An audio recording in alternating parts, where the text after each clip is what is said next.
Well, hello there, YouTube. I was selling some homemade honey there. So, welcome to my Lazy Boy recliner. It's actually my 1983 XVZ 1200 Venture. I thought it was gonna, ooh, those are pretty trees. I thought it was gonna dump rain, so you're all sealed up and watertight whether you know it or not. You're in a bubble. You're in my my Cena GP10 waterproof case, and the audio and stuff is being fed through my Cena SMH10 headset, and the video feed is dumping into a GoPro Hero 4 Silver. We're supposed to be getting our blacks in like the first part of next week, which was supposed to be like a week or so earlier, but so I don't know if I'm still going to get the black. Also, I got the silver. Well, one, we had them at the store. There's only so many times you can walk past that huge GoPro display and go, what the hell, I gotta have it. So I'm kind of torn what I'm going to do here. I'm not sure I'm even going to go for the black. At this point in time, the only advantage to me to that black would be the 4K video and the higher speed 1080 that you can shoot. But if you go sorting through my videos, you'll see that I don't really give a rat's behind about either one of those. I like to just keep things simple. 1080p until 1080p becomes the new 720. Of yesteryear, and 640 before that, 620 or whatever the hell it was. But anyway, I really don't. The other thing too is, with all its fancy gizmos and gadgets it has, the batteries, I'm sure you've all, and those that you have it, know they are not good on batteries. Not good on batteries at all. I did a vlog. It was when I went around. No, it wasn't. It was when I had the dual cameras. I vlogged for about 40 minutes. And just goofing around. I think I put that up. And what was I on? I don't remember if I was on the DR or the Iron. I don't remember. But anyway, about 40 minutes worth of recording time. I was gone for about an hour and a half or two or something like that. And ooh, look at that shapeless river. She is hijacked. It has been absolutely waylaying rain here lately. It's like the freaking skies are angry. But yeah, I'm wearing rain pants, my first gear TPG Rainier jacket, and I didn't leave with my waterproof gloves, but I do have my Climb waterproofs, but they are so incredibly warm that my hands get hot. I'd rather have cold hands than hot hands.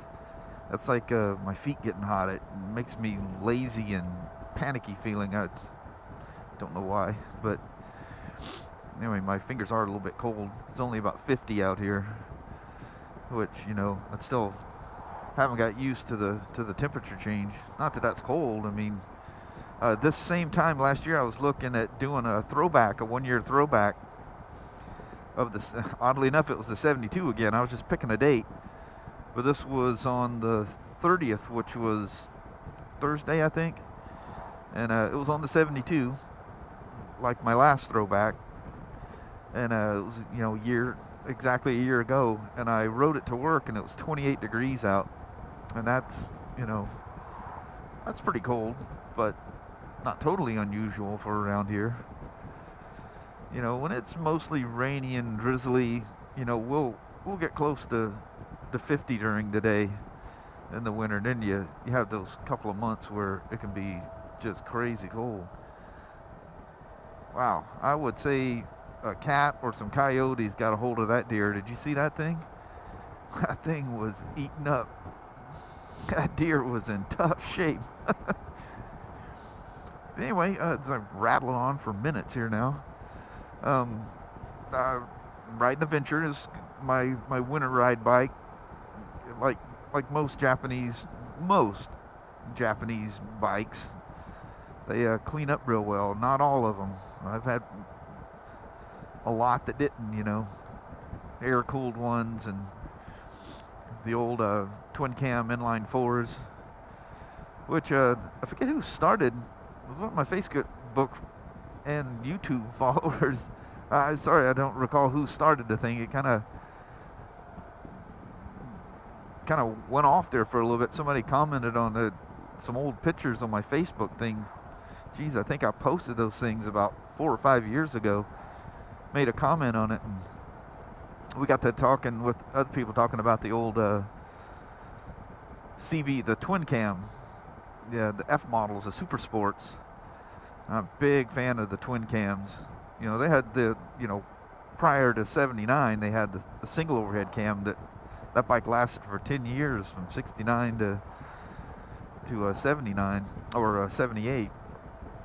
But as you guys know, that kind of started the whole inline four revolution. But anyway, when the twin cams came out and oh, man, in '79, oh man, I was in love with those things. And I had a 81 750F, 82 750F, and geez, what was that, a 82 900F? Then the big one, ooh, was the old, and that's what the picture was with it. And it was like the day or a couple of days after I had purchased the thing, the CB 1100F in '83. And holy crap, it's amazing the power they got out of that 1100 compared to the 750s and 900s. I don't think you could breathe on a 900 enough to even come close to what that 1100 was stock. I mean, nowadays that would be not considered much. You'd still be impressed riding one. It was a different kind of power. It was a real torquey power. It wasn't high-strung road race, although I did road race it. And it was very, very fast at the time. And it was considered a somewhat competitive motorcycle, actually. Now you look at the weight and specs of that thing and just laugh. But that was then. This is now. But anyway, it was weird that people started talking about that picture in that old CB 1100F. This my wife this past weekend was, I don't know what she was looking at. She's flipping through something on her iPad, and she goes, "Oh, look." She goes, "And it's really cheap." The guy wanted like $1,100 for an '83 CB 1100F that was the red and white one like I had. They made two versions of it, a blue and white and a red and white. And yeah, she was beat down though. She was beat down bad, and it wasn't running. And if any of you know the history of those things, you'd pretty much have to be working at a dealership or have had it happen to you or a friend of yours. But those things were famous if they wheelied so well. I mean, these things you just touch the throttle and the front wheel came up. Nothing like the 750 and 900s. I mean, you ride a 750 900, they just seem like a complete dog in comparison. I mean, this was like a new breed of holy shit fast. I mean, no comparison. The only comparison is they looked like them. It looked like it, tank and engine shape and everything else. No comparison. You're talking like a 40 horsepower jump. Massive jump. But anyway, that aside, they essentially that's what they were racing in the superbike class before Honda went to the V4s, and the class changed from it was just called superbike, and there was 1,050 cc limit. So what Honda was doing is big bore. They were taking the CB750F, and it was it was bored over and had a stroker crank essentially. And they made it 1050 cc's. And so everything was kind of squished in there kind of tight. Well, so was 1100F. That was like the maximum. That was a maximum amount of valve area you could have in that combustion chamber, because that engine was originally a 750, and they didn't change the size of the engine. The cylinders, if you ever had those things apart, they actually had to cut the tops of the sleeves, where the steel sleeves slid in the cylinder, because the sleeves would touch each other. It was crazy. There wasn't much room between each cylinder. Well, you know, the two left, two right. Cam chain ran down the middle.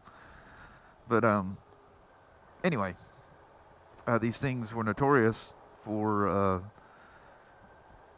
as you ride along on your wheelie and you'd miss shift, they didn't have a rev limiter, so they would free rev and break the cam chain. And usually, you know, you're going at such a high RPM, it would take out the cylinder head when the you know, valves are still open and the pistons are still going up and down. They meet each other in a very violent way, a life-ending way for the cylinder head. I did that twice on mine.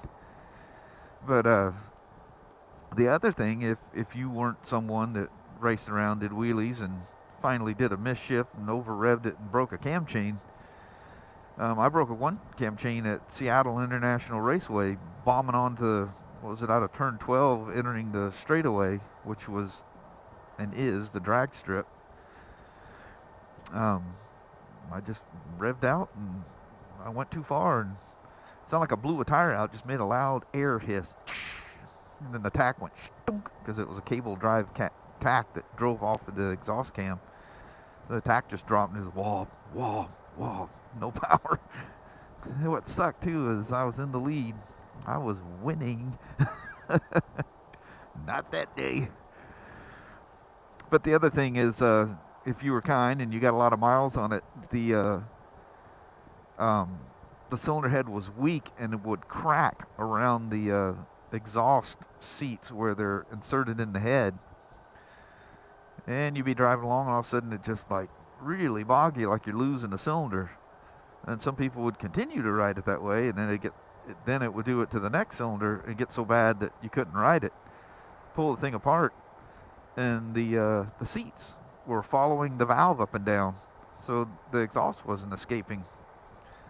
You know, it's a 4-valve head, so it'd usually do it to like one valve, you know, per cylinder. It wouldn't do it to both. If it did, it would just shut that cylinder off, because the lift or the opening of the valve wasn't enough that it would clear the seat. So the seat was just like a cup that followed the valve up and down. Didn't run very well. The only fix was replacing the cylinder head, and I think the heads on those things are long gone. Well, this guy says this 1100F isn't running. You know, I assume, you know, something bad happened to it. You know what? I think it might be too late now. Can I turn down here?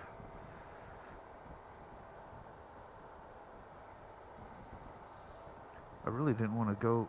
It's one way. Well, we're going to go to Walmart's, or oh shit, I've got to go to Centralia first. The hell am I thinking? I'm driving through the metropolis of Chehalis, Washington. I'm heading for some dryer parts to fix our 1988 dryer that has had its second part wear out in all those years. The first one was the heater element finally croaked, and it was getting noisy and noisy and noisier, and took her apart last night, and the forward or the front drum guides, which are basically a bearing that the drum slides on. It's made out of some kind of plastic. Anyway, one side it wore through, and the drum would flock and make all kinds of crazy noise, and it's freaking my wife out, and it was freaking me out, and I said, you need to quit using that thing, that's getting kind of scary. So I'm going to go get those, and I got to swing over to Home Depot on the other side of the freeway. I'm traveling north on the old highway, before the freeway was here, and you know, doing the back road thing, as you guys know I like to do. But I'm gonna get some parts before they close, and I was gonna swing across the freeway to Home Depot. There's old Yardbirds. To Home Depot to I ordered online for store pickup another rivet gun. I got one at work that I need too often to transport it back and forth. So if you need one enough times, you need to just have another one at home. I mean, granted, I could drag the one from work, but then you got to remember to drag it back. You know how that goes. Oh, yeah, forgot my rivet gun, and then you need it that day. Murphy's Law. Threw my jacket on and jumped out there, jumped on this thing. Had to get her, well, it had probably started right up, but it's been so long since I ran it. I flushed the carburetors out. I didn't drain it when I let it set last, because I actually thought I was going to ride it more, but I didn't. And it's kind of a bitch to get to all 4 carburetors on this thing, so I was just being lazy. Anyway, I don't mind riding this thing in the rain, so just so you guys know. And I'm not gonna go out and buy another motorcycle to ride in the rain, like some of you lucky NC Honda owners with your wonderful motorcycles. I think my place is right here. It's on a corner. Might be this next corner. This is Old Town. Now when I went across that bridge, I went from Chehalis to Centralia, by the way. But I'm looking for Naomi's. Oh, I see it right here. This TV and appliance store.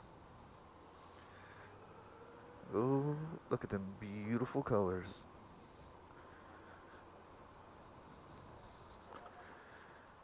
Let's see if we can find some place to park right in here. It's looking kind of scarce to me.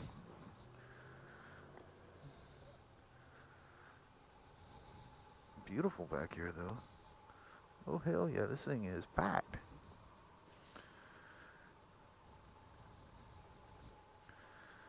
A good old faithful Yamaha. And what was that? This thing was built in September or something like that of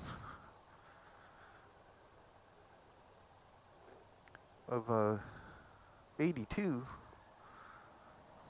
as an 83 model. So she's already had her birthday. Oh, look at this. I can wedge right in here. How about that? Because that's my store right there. Alright, guys and gals.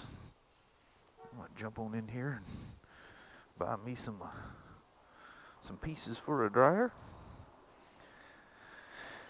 And I'll be out here directly. We'll see you here in just a flash. See ya. Well, hell, I couldn't get my helmet and stuff on quick enough. I don't know if you can see it through the window there, but a train come through, and this is a crossing right here, this side street, and she was blasting the horn. She was nice and loud. I love it being in an old town like this, and the trains going by, and oh man, it just reminds me of being a boy in the South.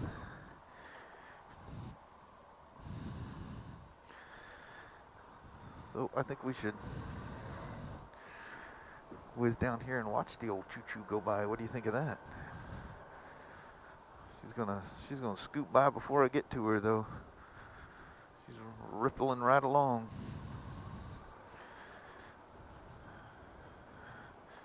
How about we buzz out to this old... Oh man, something's cooking there that smells so good. Oh yeah. Who doesn't love a train?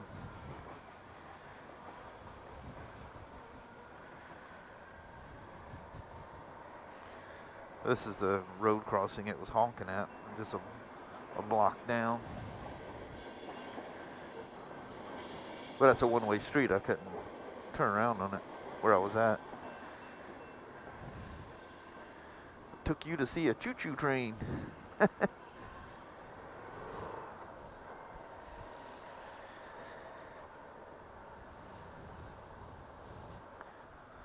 Oh man, what is that? That smells like a nice steak cooking. So one of them little restaurants back there. Oh, that smelled so good.